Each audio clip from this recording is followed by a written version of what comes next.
তোমার সোহেল ভাই তোমরা ভোট দিয়ে সংসদত পাঠাইছো, আমরা কথা করছি ইনশাল্লাহ। চেষ্টা করিম যত দ্রুত হয় যেগুলা কথা দিছি সেগুলা ইনশাল্লাহ বাস্তবায়ন হবে। আলা তোমরা খালি আমার সাথে থাকেন। দর্শক, ভিন্ন মতে সহমত দেশে এবং প্রবাসে যে যেখান থেকে দেখছেন সবাইকে শ্রদ্ধা সহ আমন্ত্রণ। আমরা বিশ্বাস করি ভিন্নমত মানেই বিভাজন নয়, সহমত হওয়াটাই সবচেয়ে বড় দায়িত্ব। আসন থেকে রাষ্ট্র দায়িত্বের সংলাপ আয়োজনে বাংলাদেশ জাতীয় সংসদের ৩২ নম্বর নির্বাচনী এলাকা গাইবান্ধা ৪ আসনের আলোচনায় আমাদের সাথে সম্মানিত অতিথি হিসেবে উপস্থিত আছেন যারা মোহাম্মদ শামীম কায়সার লিঙ্কন, সংসদ সদস্য গাইবান্ধা ৪। স্বাগতম আপনাকে। আসসালামু আলাইকুম, বিসমিল্লাহ, আলহামদুলিল্লাহ, ওয়াসসালাতু ওয়াসসালামু আলা রাসূলিল্লাহি ওয়া বা'দ। আপনার মাধ্যমে আপনার সকল দর্শক শ্রোতাকে ধন্যবাদ। জি, আপনি কেমন আছেন? আলহামদুলিল্লাহ। আপনি কেমন আছেন? আলহামদুলিল্লাহ ভালো। আপনার আসনের মানুষ কেমন আছে? আলহামদুলিল্লাহ, ভালো খারাপ মিলিয়েই স্বাভাবিক। আমরা একটা লম্বা সময় পার করে এই উত্তরণে আমরা এসেছি। আলহামদুলিল্লাহ ৪ মাস চলে যাচ্ছে সরকারের। চেষ্টা করছি। It's too early to say, but we are trying আসলে। ওভারঅল আছে, মোটামুটি ভালো আছে। আমরা নিজেরাও ভালো থাকবো আসলে, আপনার আসনের মানুষ ভালো থাকলে। আমরা যদি সম্প্রতি ঘটে গেছে এমন একটি বিষয় সম্পর্কে আপনার কাছ থেকে জানতে চাই, যেটি কোনো না কোনোভাবে আপনার সঙ্গে অথবা আপনার আসনের সঙ্গে সম্পৃক্ত। আপনি কি বলবেন আমাদেরকে? সম্প্রতি ঘটেছে যেকোনো একটি বিষয়, যেটি আপনাকে বারবার ভাবাচ্ছে। আচ্ছা, এখানে ঘটে গেছে বলতে ঠিক এরকম না। জিনিসটাকে আমি এভাবে বলব, দেখুন আমাদের আম আসনটা রংপুর বিভাগের প্রবেশদ্বার।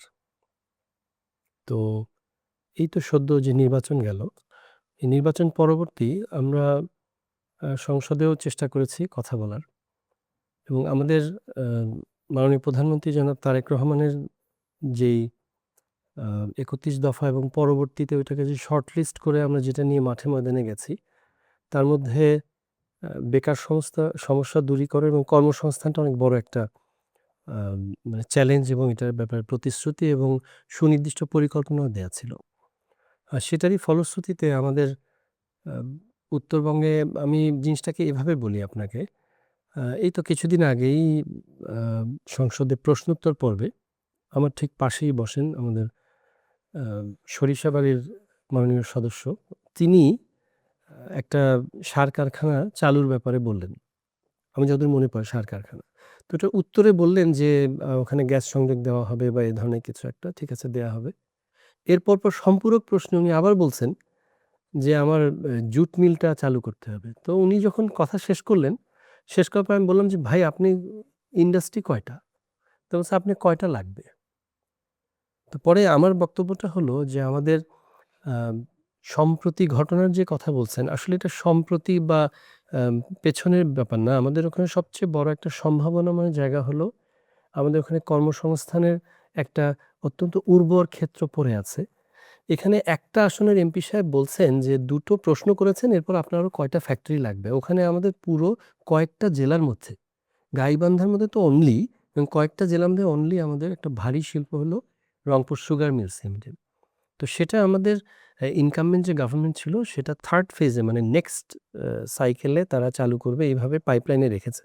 তো আমাদের ১৮০ দিনের যে আ আপনার পরিকল্পনা, ওর মধ্যে এটা আমরা রাখার জন্য চেষ্টা করেছি। তো সেই নিয়ে আমরা কথা বলছি। তো এইটা নিয়ে আসলে আমরা একটু ডিলেমার মধ্যে আছি। আমরা চেষ্টা করছি এটাকে ১৮০ দিনের মধ্যে চালু করানোর ব্যাপারে কতটুক আমরা সাকসেসফুলি করতে পারবো। এটা একটা ঘটনা। এটা আসলে সম্প্রতি আর ইয়েটা এবং irrespective of time, আসলে এটা এভরিডে এটা আমাদের একটা এবং চাওয়া যেহেতু এই পাওয়া। জি, ঘটনাটাই আপনার এখন স্মরণে আসলো, তার জি, মানে জি। এটা আপনাকে হ্যাঁ, মানে এটা আসলে ভাবাচ্ছে। সবসময় এটা নাড়া দেয়।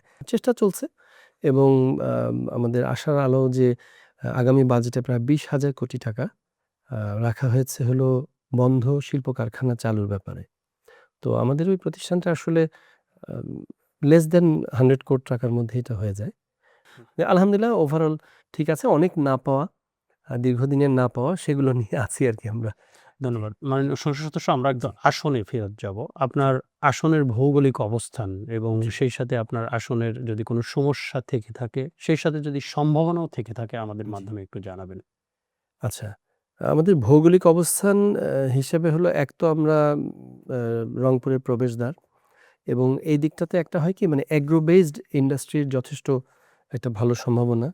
আমাদের গোবিন্দগঞ্জটা যে রংপুর যে হাইওয়েটা বগুড়া থেকে রংপুরের দিকে যে গেল, এখানে আপনার এটা একটু মিডল পয়েন্টে পড়েছে। টু বি অনেস্ট এটা আসলে আপনার লেফট সাইডের আপনার পশ্চিম দিকটায় এরিয়াটা বেশি, যদিও ওখানে লোক সংখ্যা কম।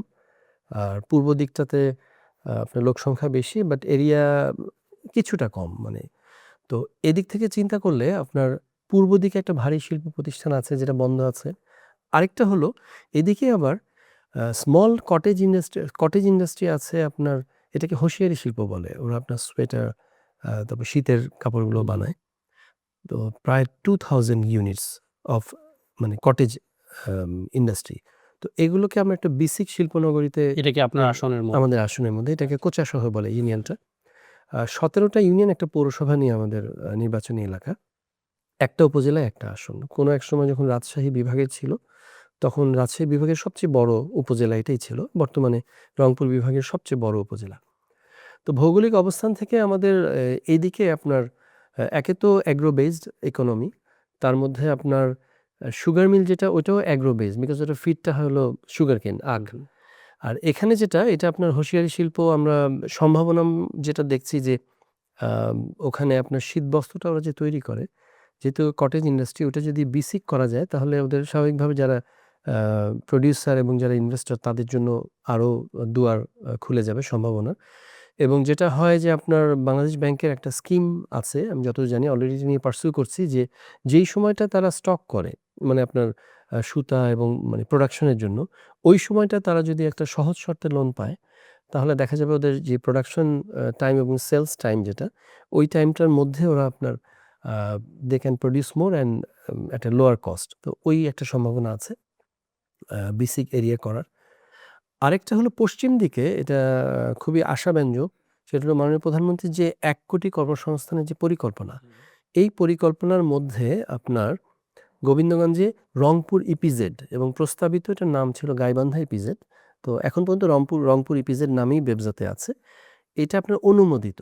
সম্ভাবনার যে জায়গাটা বলছি সেটা হলো যে ওইখানে অলরেডি গ্যাস লাইন আছে। আমাদের কিন্তু গ্যাস সংযোগ দেয়া নেই, বাট ওইটার নিচ দিয়ে গ্যাস লাইন গেছে। তো এই ইন্ডাস্ট্রিটা আপনার সুগার মিলটাকে সম্পূর্ণ আনএফেক্টেড রেখে, মানে এর 50% ল্যান্ডও যদি 900 একরও যদি আপনার প্ল্যান্টেশন হয়, তাও এই মিলটা 3 মাস চলে। তো সেক্ষেত্রে এখানে 1850 একরের মধ্যে 450 একর বাদ দিলে যেটা থাকে is good enough to run the sugar mill. So ওইটাকে আনএফেক্টেড রেখে যদি আমরা এই ইপিজেডটা দ্রুত বাস্তবায়ন করতে পারি, এখানে প্রায় ডিরেক্ট 100,000 এবং ইনডিরেক্ট 200,000 এবং এর সাথে মানে সাপ্লিমেন্টারি সম্পৃক্ত থেকে আরও 200, মোটামুটি তার মানে এটা 5 আপনার লক্ষ সম্ভাবনার বড় কর্মসংস্থান। জায়গা। হ্যাঁ, এটা অনেক বড় একটা সম্ভাবনা। ওকে, ধন্যবাদ। আমরা যদি এখন 2026 সাল, এই মুহূর্তে আপনি যেহেতু এখন সংসদ সদস্য, এখন যদি আমি আপনার কাছ থেকে জানতে চাই যে কয়েকটি বড় সমস্যার কথা জানেন এখন আপনারা সরকারে, যে সমস্যাগুলা আগেও ছিল এখনো আছে এবং নতুন করে কোনো সমস্যার তৈরি হয়েছে কিনা? আমাদের ওখানে সবচেয়ে বড় সমস্যাটা মাদকের সমস্যা। এই মাদক এবং আরেকটা আছে আপনার মানে অবৈধ বালু উত্তোলনের ব্যাপার। ওইটা আমার সাথে দিয়ে কাটাখালী বাংলা নদী গেছে আমাদের এটা কি নির্বাচনী এলাকার বর্তমান উপর দিয়ে। সমস্যা না আগেও ছিল? আগে থেকেই আসছে। কম আর বেশি। তো আমরা অনেক চেষ্টা করছি এবং এটার জন্য আইন শৃঙ্খলা বাহিনী এবং প্রশাসনের সহযোগিতায় এবং জনমত তৈরি করে এটার জন্য যা, যা করা দরকার, এবং পরিবেশ দূষণের ব্যাপারেও কিছু বিষয় আপনি জানেন হয়তোবা, ওই যে ব্যাটারির সীসা গলিয়ে একটা ইন্ডাস্ট্রি আছে যেটা আপনার অনুমোদিত না। তো এই ধরনের কিছু স্টেপ আমরা অলরেডি নিয়েছি পরিবেশ দূষণকে রোধ করার জন্য। বালু এবং মাদকের বিষয়ে আমাদের অলরেডি কার্যক্রম চলছে। আশা করছি আমরা খুব শীঘ্রই হয়তো এটা একটা নিয়ন্ত্রণে আনতে পারবো। দেখুন, মাদকের বিষয়টা মানে দুঃখজনক বিষয়টা এরকম যে মাইন্ডসেটটাই এরকম। দেখেন, মাদকদ্রব্য নির্মূল অধিদপ্তর বলে কিন্তু কিছু নাই। মাদকদ্রব্য নিয়ন্ত্রণ অধিদপ্তর। হোয়াট ডাজ ইট মিন? আসলে মাদকদ্রব্য আসলে নির্মূল অধিদপ্তর থাকলে ভালো হতো। হয়তোবা জানি না কখনো এই কনসেপ্ট আনা যায় কিনা। মানুষের একটা মাইন্ডসেটই আছে যে it will be there. So it has to be on control. আপনি দেখেন ডিপার্টমেন্ট অফ নারকোটিক্স কন্ট্রোল, মানে এলিমিনেশন না, সামথিং লাইক দ্যাট। বাট তারপরেও এটা অনেক বড় সমস্যা, এটা যুব সমাজকে এবং যতগুলো ক্রাইম আমাদের ওখানে হচ্ছে, সুইসাইড বলেন, মানে আপনার রেপ বলেন, ভ্যান্ডালিজম বলেন বা মার্ডার যেগুলো হচ্ছে, এর সাথে কোনো না কোনোভাবে দেখা যাচ্ছে যে মাদকটা আছে। কিছুদিন আগেও কিশোর গ্যাংয়ের মানে সমস্যা ছিল। আবার সেদিন দেখলাম যে ছোট ভাই বড় ভাইকে মানে আ জোরে হিট করছে, সে মারাই গেছে। এটা কি আপনার আসনে? জি, জি। এই তো একদম রিসেন্ট ঘটনা এবং এটার সাথেও তাদের এই অ্যাডিকশন এগুলো জড়িত ছিল। সো আমরা আসলে on and on a try করছি এত কিছুর ইনশাআল্লাহ। জি। ভিড়েও আপনার আসনের শক্তি কি? আমাদের আসলে শক্তি হলো যে এটা খুব, আমি আপনাকে বলি মানে আমাদের, আপনার তো শক্তি জি, লাগবে জি, হ্যাঁ, আপনি শক্তি। একটা আসন আমাদের পরিচালনা ওখানে করার জন্য। সবচেয়ে বড় শক্তি যেটা আমি মনে করি সেটা হলো যে ২৯৯ আসনের বিপরীতে আমার আসনের সবচেয়ে বড় শক্তি হলো যে ওখানে একটা আ মানে মোটা দাগের ইস্যুগুলোতে একটা কনসেনসাস আছে। আমি আপনাকে বলি, এই নির্বাচনের সময় আপনারা দেখেছেন সারা বাংলাদেশে অলমোস্ট প্রত্যেকটা সিটেই অ্যা একজন প্রার্থী নিজে না হলেও তার কোনো লোকের মাধ্যমে আরেকজন প্রার্থীর ব্যাপারে কিছু ক্লেইম আনছে আপনার ডিসি অফিসে যখন স্ক্রুটিনি গুলো হতো। আমাদের আসনে খুব অ্যাস্টনিশিংলি মানে কোনো প্রার্থী কোনো প্রার্থীর ব্যাপারে মানে ওই সময় কোনো ক্লেইম মেম্বার করেন? চাবড়াকে জিজ্ঞেস কেউ ক্লেইম করেনি। অবশ্য চাইলে অনেক ইস্যুতেই ক্লেইম করতে পারত। পরে সেটা হয়তো কোর্টে গিয়ে আবার ঠিক করে নিয়ে আসতে পারত। কিন্তু ওই যে একটা মনোমালিন্য, ওইটা কিন্তু থেকেই যেত। যেকোনো আ দেশবিরোধী কোনো ইস্যুতে আমরা বর্তমানে সংসদের সরকার দল বিরোধী দল খুব আমরা এলাকায় একত্র আছি। সুন্দর কথা বলেছেন। জি। আমাদের অনুষ্ঠানের নাম হলো ভিন্ন মতে সহমত। একটি দল যে নির্বাচনে আসেননি। তো সেক্ষেত্রে কেউ কি বলেন যে এই আওয়ামী লীগ যদি নির্বাচনে আসতো সেক্ষেত্রে আপনার প্রতিদ্বন্দ্বী আরো বেশি স্ট্রং হতো বা এ ধরনের কোনো কথা শুনতে পান কিনা নির্বাচনের ইস্যু নিয়ে? আওয়ামী লীগ যদি নির্বাচনে আসতো, আমাদের ওখানে আ মানে আপনার জনপ্রিয়তার আচ্ছা, আচ্ছা, আমি জায়গা একটু থেকে। বলি। আমাদের ওখানে হইছে কি, আওয়ামী লীগ যদি নির্বাচনে আসতো, আমি অন্য আসনের কথা আপনার বলতেছি না। আসন নিয়ে আমরা আমার কথা বলছি। আসনে আওয়ামী লীগ যদি নির্বাচনে আসতো, তাহলে আমরা আরো ল্যান্ডস্লাইড ভিক্টরি পেতাম। কেন? কারণ আসলে ওরা যেই রকম হত্যাযজ্ঞ, লুণ্ঠন, দেশ লুটপাট করে যে চলে গেছে, তো এর পরবর্তীতে কিন্তু ওদেরকে ধিক্কার জানানোর জন্য আরো বেশি মানে আমাদের অন্তত আমার আসনে এটা আরো মানে সহজ হতো আরকি আমার। এবার নির্বাচনে আপনার প্রধান প্রতিদ্বন্দ্বী কে ছিলেন? এইবার নির্বাচনে আসলে আমার ১ম সেকেন্ড হয়েছেন যিনি, তিনি জামায়াত ইসলামীর। অনুষ্ঠানের স্বার্থে আপনার যে প্রধান প্রতিদ্বন্দ্বী ছিলেন, জি, তার জি। আমি ৩ টি গুণ সম্পর্কে আপনার কাছ থেকে জানতে চাইবো এবং ৩ টি তথ্য যেটি আপনি জানেন। আ গুণের মধ্যে প্রথমত হলো যে উনি পেশায় একজন ডাক্তার। স্বাভাবিকভাবেই ডাক্তার সাহেবরা তো মানুষের অনেক সেবা করেন। এক্সট্রা টাইম দেন। তো এটা একটা ভালো। দ্বিতীয় হলো যে উনি আ মানে খুব হাসি মুখের মানুষ। আমার সাথে একসাথে দেখা হলে সবসময় আমরা কখনোই মানে আ য কোনো যদি ডিফারেন্স অফ ওপিনিয়ন থাকে ওটা আমরা গঠনমূলকভাবেই আমরা সমাধান করি। আর ৩য় যে বিষয়টা বলব যে এখন পর্যন্ত আ উনি যেহেতু এখানকার ছিলেন, আপনার প্রার্থী ছিলেন, স্বাভাবিকভাবেই আ উনার তো ওখানে একটা পলিটিক্যাল ডিসিশন একটা ডমিন্যান্স আছে। এ পর্যন্ত যতগুলো ঘটনাই আমাদের নির্বাচনী এলাকায় অপ্রীতিকর ঘটেছে, সেগুলোতে স্বাভাবিকভাবেই উনিও আমি বলব গঠনমূলকভাবে উনার দলকে পরিচালনা করেছেন যাতে আমরা আলোচনার ভিত্তিতে সেটা একটা সমাধানের দিকে যেতে পারি। এটা অবশ্যই উনার একটা ভালো দিক, যার ফলে এটা আ আমরা এখনো সহমর্মিতা সৌহার্দ্যটা ধরে রাখতে পারছি আরকি। ধন্যবাদ। মাননীয় সংসদ সদস্য জি। আমরা একটু সংক্ষেপে আপনার কাছ থেকে জানতে চাই যে আপনি যে সমস্যার কথাগুলো উল্লেখ করেছেন জি। আপনার আসনের, এই সমস্যাগুলার তো দীর্ঘদিন যাবৎ চলে এসছে। আসলে আপনার কি মনে হয় আপনি এখন সংসদ সদস্য এবং আপনার আসনের মানুষ তো আসলে আপনার দিকে তাকিয়ে জি, আছে জি। এবং আপনাকে ভোটে নির্বাচিত করেছে। জি। এই সমস্যাগুলো আসলে সমাধানে বাধা কোথায়? বা সমস্যাগুলো আসলে সমাধান কেন হয় না? বা কোন জায়গায় আসলে চ্যালেঞ্জ রয়েছে মনে হয় আপনার? যে আচ্ছা। সমস্যাগুলোর কথা আপনি উল্লেখ হ্যাঁ, করেছেন। প্রথমত আমি আপনাকে বলি, আমি ১ম এ আপনাকে বলেছি সুগার মিলটা।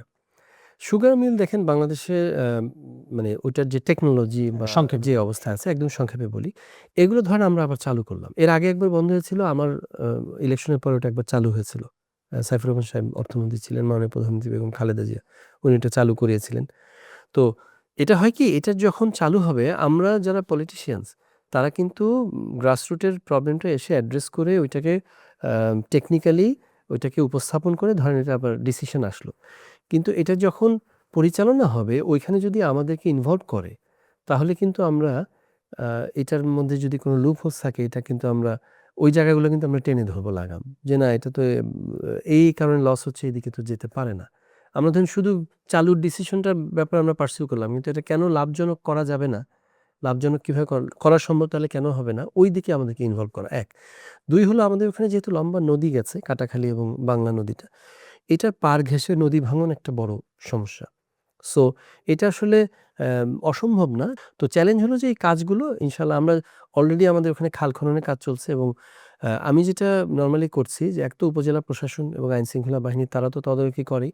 যারা প্রকল্পের আপনার পরিচালনায় আছেন তারা তো দায়িত্বশীল।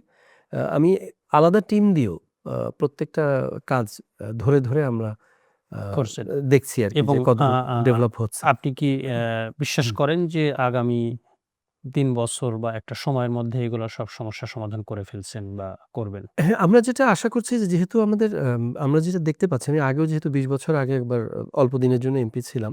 আসলে একজন জনপ্রতিনিধি যদি সত্যিকারই চায় যে এখানে আসলে কাজ হবে, I will not allow or tolerate any sort of মানে উল্টাপাল্টা সোজা কথা আমাদের ভাষায়, লোকাল ভাষায়, ডায়ালেক্টে।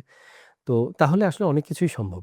এবং এটা যদি সম্পৃক্ত করে করা যায় সবাইকে। যেমন আমরা একটা ঘোষণা দিয়েছি যে বাকি ২৯৯ আসনে একটু ডিফিকাল্ট করার জন্য। জিয়া রহমান সাহেব যেমন বলেছেন যে আমি রাজনীতিটাকে ডিফিকাল্ট করব রাজনীতিবিদদের জন্য। মানে এতটাই কাজের একটা জোয়ার উনি এনেছিলেন। So I will also try to make the politics difficult for politicians. মানে আমরা করেছি ২ টা খালের কাজ চলছে। তো আমরা বলেছি ২ টা খাল খনন শেষ হওয়ার পরে আমরা উইথআউট এনি অ্যালটমেন্ট, কোনো বরাদ্দ ছাড়া আমরা আমাদের বিএনপি অঙ্গ সহযোগী সংগঠন এবং আপামর জনসাধারণকে সাথে নিয়ে ১ কিলোমিটার খাল আমরা ফ্রিতে খনন করব। সো দ্যাট সংক্ষেপে বলবেন আপনার আসনের প্রান্তিক জনগোষ্ঠী কারা এবং তাদের জন্য আপনার পক্ষ থেকে কোনো পরিকল্পনা রয়েছে কিনা তাদের জন্য কল্যাণকর কোনো কিছু করার? আমাদের প্রান্তিক জনগোষ্ঠী তো আমাদের গোবিন্দগঞ্জ আসলে অনেক অবহেলিত। যেমন আমাদের স্বাধীনতার পর থেকে আজ পর্যন্ত কোনো পোর্টফোলিও ছিল না। যেমন আমাদের দেখতে আজকে গতকালই মনে হয় সংসদে একজন বলছিলেন যে একটু অভিমান করেই বলছিলেন যে, "শুধু মন্ত্রীদের এলাকায় কাজ হয়। আমাদের এলাকায় খুব সামান্য কাজ হয়। তাহলে কি সবাইকে তো আর মন্ত্রী হবে না। তাহলে কি কাজ হবে না?" তো এরকম একজন অভিমান করে বলছিলেন। তো আসলে কি এটা অনেকে অভিমান করে বলে। কিন্তু বিষয় হলো যে আমরা আসলে এখন পর্যন্ত, আজ পর্যন্ত বা এই মাস পর্যন্ত আমরা কি করছি? ইনকাম্বেন্ট গভর্নমেন্টের রেখে যাওয়া যে ছিটে-ফোঁটা লেফট ওভার ওইটা নিয়ে আমরা কাজ করছি। মূলত আমরা এখন যে বাজেটটা দেয়া হয়েছে, এই বাজেটটা গণমুখী বাজেট এবং আপনি হয়তো দেখেছেন যে এখানে আপনার মেগা প্রজেক্ট, মেগা দুর্নীতির উদ্দেশ্য নিয়ে করা হয়নি। তো এই budget already this is the first time যে সিপিডি থেকে বলা হয়েছে এটা একটা স্বস্তির বাজেট বা আ মানে এখানে চিন্তাশীল বাজেট। তো ইভেন মাহমুদুর রহমান সাহেবের আমার দেশেও আসছে যে এটা তরুণ এবং উদ্যোক্তা বান্ধব বাজেট। যেটা আমরা মানে আ বাকি পত্রিকায় নাই যাই। উনার বিশেষ করে পত্রিকা থেকে সিপিডির পক্ষ থেকে বলাটা সিরির খুবই পক্ষে বলাটাও খুব মানে এটা একটা মাইল ফলক বলতে পারেন। তো যে কারণে আমি বলছি যে প্রান্তিক যারা আছেন তাদেরকে আসলে আমরা সম্পৃক্ত করে আ এগুতে চাই। আর যেহেতু আমাদের লেফট ওভার আ নিয়ে আমরা এতদিন কাজ করছি ওই কষ্টটা হয়তো একটু আছে। বাট এই জুলাই থেকে ইনশাআল্লাহ আমাদের যে নতুন যে মানে কর্মযজ্ঞ শুরু হবে তাতে যদি জনপ্রতিনিধিরা চায় এবং তারা যদি পজিটিভ থাকে এবং জনগণকে সম্পৃক্ত করে যদি করতে পারে, এটা সম্ভব ইনশাআল্লাহ। ধন্যবাদ। আমরা অনুষ্ঠানের একেবারে শেষ প্রান্তে সংক্ষেপে যদি বলেন যে আপনার আসনে আপনি এখন যখন নির্বাচিত হওয়ার পরে যখন যাচ্ছেন এবং নির্বাচনের আগে যখন আপনার আসনে মানুষের কাছে যাচ্ছিলেন, সেই সময় কি ধরনের প্রত্যাশা করেছে এবং এখন কি ধরনের প্রত্যাশা করছে? আচ্ছা, প্রথমত হলো যে তারা বলতে চাচ্ছেন যে তারা সরাসরি আমার সাথে সবসময় দেখা করতে চায়, কথা বলতে চায়। এটা একটা ব্যাপার। তো এটা একটা এক্সপেকটেশন থাকেই। আ যেটা হয় যে একটা দায়িত্বে গেলে আ স্বাভাবিকভাবেই ব্যস্ততা বাড়ে।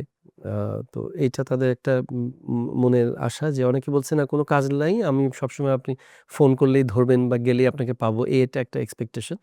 আর সমস্যা যেগুলো বলছি যে আমাদের শিক্ষাঙ্গনে আপনার একটা সময় ছিল আমাদের জেনারেশন যেটা, তারা কিন্তু আপনার মানে এলাকায় পড়াশোনা করত। এবং আমার বাবা একজন শিক্ষানুরাগী এবং শিক্ষা বিপ্লব ঘটিয়েছিলেন।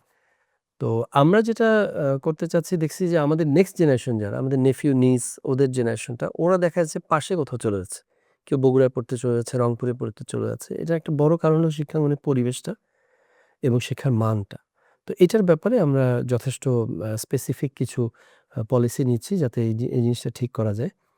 আর এক কথায় যদি বলতে বলেন তাহলে আমি এতটুকুই বলব যে সবাইকে সাথে নিয়ে আমরা শুরু করেছি, সবাইকে সাথে নিয়ে শেষ করবো ইনশাল্লাহ। জাস্ট একটু ধৈর্য রাখতে হবে। সংসদে আপনার একটি কথা খুব আলোচনায় এসেছে। আচ্ছা। আপনি বলেছেন নায়ককে সবাই চিনে, নাট্যকারকে চিনে না। আসলে এইটার পেছনের রহস্যটা কি? এটা আমি আসলে আমি যেদিন বলেছিলাম এটা জিনিসটা এরকম ছিল। আ আমাদের আসলে এই দেখেন জাতীয় সংসদ ১৩তম সংসদ চলছে। আপনি খেয়াল করে দেখেন আমরা ওই যে ৩০০ জন আপনি প্রথমত হলো যে আপনি দেখবেন যে এমনও হয় যে এখন ফুটবল খেলা চলছে। ওই সময় সংসদ টেলিভিশন দেখে এবং এই জেনারেশন জি বা জেনারেশন জি এখন যে আলফা আসতেছে তারাও। তার মানে বুঝতে হবে আল্লাহ সুবহানাহু ওয়া তাআলার অশেষ নিয়ামতে সংসদ এখন মানুষের চিন্তার কেন্দ্রবিন্দু। তো মানে আগে সেলিব্রিটি তো অনেক কিছু করে হতে হতো, তাই না? মানে আপনার বিভিন্ন সাংস্কৃতিক অঙ্গন বা আম সুশীল অঙ্গন বিভিন্ন দিক থেকে সেলিব্রিটি যে যার অঙ্গনে। সবার আগে চ্যানেল চেঞ্জ করে চলে যেত হলো সংসদ বাংলাদেশ টেলিভিশন। মানে এই চ্যানেলটা আসার সাথে, সাথে মানুষ চেঞ্জ করত। মানে এটা দেখতেই পারত না। অথচ এখন সবচাইতে বেশি মানে মানুষ দেখতে চায় যে এই পার্লামেন্ট কি বলছে এবং এখানে গঠনমূলক দেখতে চায়। এবং এটা বিরোধী দলকেও আমি ধন্যবাদ দিব যে তারাও তাদের সহিষ্ণুতা রেখে এবং আমাদের সরকার দলও আমাদের সহিষ্ণুতা রেখে এটা কার্যকর করার চেষ্টা করছি। কিন্তু এটা তো হলো। সেলিব্রিটি বানালো, তাই না? সংসদের সবাইকে এখন সেলিব্রিটি হিসেবে দেখতেছে। কারণ এটা মানে পিপলস রিফ্লেকশন মানে মানে আর্ট রিফ্লেকশনটা যাতে ওই কারণে। কিন্তু এই সংসদটাকে মানে ফাংশনাল করে রাখছে কারা? আপনার শত, শত এখানকার যারা মানে আপনার অফিসার্স আছে, তারপরে কর্মকর্তা, কর্মচারী থেকে শুরু করে বাহিরে যারা নিরাপত্তা আছে সবাই।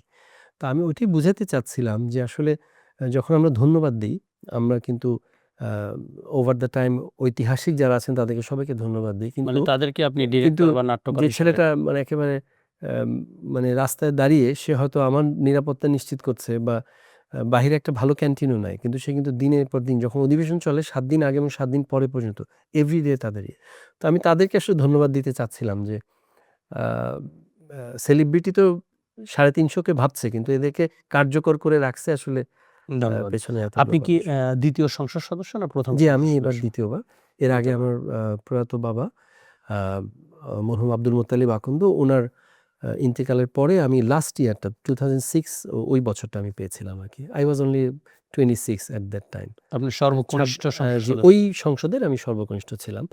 টোটাল ১৩ সংসদের আমি সর্বকনিষ্ঠ কিনা এটা জানি না। তবে ৮ম সংসদের আমি সর্বকনিষ্ঠ সংসদ সদস্য ছিলাম আরকি। একেবারেই সংক্ষেপে ১ মিনিটে জি। বলবেন সেই সময়ের যে অনুভূতি এবং ২০২৬ সালে এখন নির্বাচিত সংসদ সদস্য এই ২ টার মধ্যে মানে পার্থক্যটা কোথায় দেখতে পাচ্ছেন?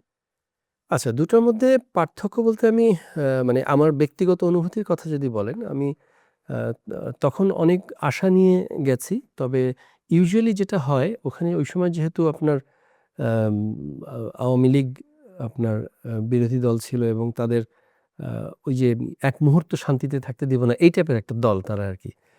সো স্বাভাবিকভাবেই বুঝতে, বুঝতে একটা আ সময় গেছে। আমি তো লাস্ট মোমেন্টে পেয়েছিলাম গভর্নমেন্টের শেষ সময় ওইবার বাজেটটা আমি পেয়েছিলাম। আম তো দেখলাম যে এই ডিসিশনটা খুব প্রম্পট নিচ্ছেন উনি। তবে ওই যেই অ্যালটমেন্ট গুলো দিচ্ছেন ওগুলো আর ছাড় করেনি বিকজ ফর সাম রিজন।